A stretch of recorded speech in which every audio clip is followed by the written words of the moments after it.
Welcome to my new video. And আজকে আমি একটি গল্প শেয়ার করব, সেটা খুবই একটা শিক্ষণীয় গল্প। তো আশা করি আপনারা শুনলে গল্পটা দেখে অনেক কিছু শিখতে পারবেন।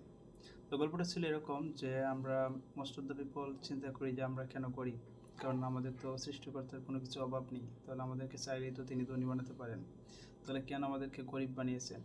তো এটা হচ্ছে এই গল্পের মূল কাহিনী। তো একদিন এক রাজা চিন্তা করলেন যে আমার যত জনগণ আছেন আমার দেশের সবাইকে আমি ধনী করে দেবো। সেই জন্য তিনি কী করলেন, সবার বিকাশে 1 কোটি টাকা করে দিয়ে দিলেন।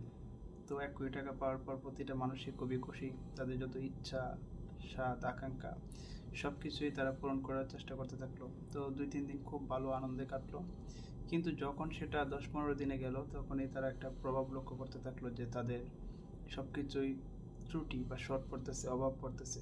কেন? কারণ যে এখন দোকানদার ছিল সে চিন্তা করলো আমি এখন দোকানদারি করবো না, কারণ আমার তো 1 কোটি টাকা আছে।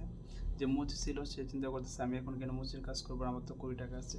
যে জেলে ছিল সে চিন্তা করলো আমি এখন কেন মাছ ধরবো, কারণ আমার তো এখন ব্যাংকে 1 কোটি টাকা আছে। যে হচ্ছে সুইপার সে চিন্তা করতেছে আমি কেন সুইপারের কাজ করবো, আমার তো এখন 1 কোটি টাকা আছে। যে কোম্পানির ওয়ার্কার ছিল সেও কাজ বন্ধ করে দিয়েছেন, কেন না তিনিও এখন কোটিপতি। তো কারখানা বন্ধ হয়ে গেল। তারপর যে কৃষক ছিল সে চিন্তা করতেছে আমিও এখন কোটিপতি, তো আমি কেন এখন কৃষকের কাজ করবো, এত কঠিন কাজ করার কি দরকার। তো সেও কাজ বন্ধ করে দিল, উৎপাদন বন্ধ হয়ে গেল। তারপর যে ছিল হচ্ছে বিভিন্ন সাইডের ওয়ার্কার বা লেবার, তারাও কাজ বন্ধ করে দিল। কেন রাস্তার কাজ করব, কেন বিল্ডিংয়ের কাজ করবো, এত রিক্সের কাজ করা দরকার কি, আমার তো এখন কোটি কোটি টাকা আছে। তো প্রতিটা মানুষের যেহেতু কোটিপতি, তাহলে দোকানদার, মুচি, তারপর হচ্ছে ওয়ার্কার, তারপর হচ্ছে রাঁধুনি এবং বুয়া, সবাই চিন্তা করলো আমরা এখন সবাই কোটিপতি, আমরা এখন কেন কাজ করব।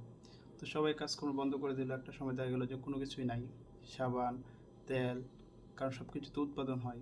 তো যখন তারা দেখলো তাদের শুধু টাকা আছে কিন্তু কোনো খাবার নেই, কোনো দ্রব্য সামগ্রী নেই, দৈনন্দিন জীবনে আমাদের যা প্রয়োজন কোনো কিছুই তাদের নেই, তখন তারা ফিল করলো যে আসলে টাকাতে সব কিছু হয় না।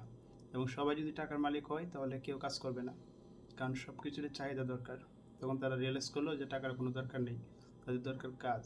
তখন তারা সব টাকা নদীতে ফেলে দিল, ফেলে দিয়ে আবার নতুন করে তাদের যে যার কাজ ছিল সেই কাজে অংশগ্রহণ করলো। তো গল্পটার মূল কথা হচ্ছে সৃষ্টিকর্তা এই যে বেস্ট প্ল্যানার, সেজন্যই সবার অভাব দরকার আছে, অনটন দরকার আছে। আমাদের অভাব আছে বলেই আমরা কাজ করি। সো ভালো থাকবেন, আশা করি গল্পটি ভালো লেগেছে। যদি ভালো লেগে থাকে অবশ্যই শেয়ার করবেন, লাইক করবেন, কমেন্ট করবেন, তাহলে উৎসাহিত হব পরবর্তীতে এই ধরনের শিক্ষণীয় গল্প বানানোর জন্য। আল্লাহ হাফেজ।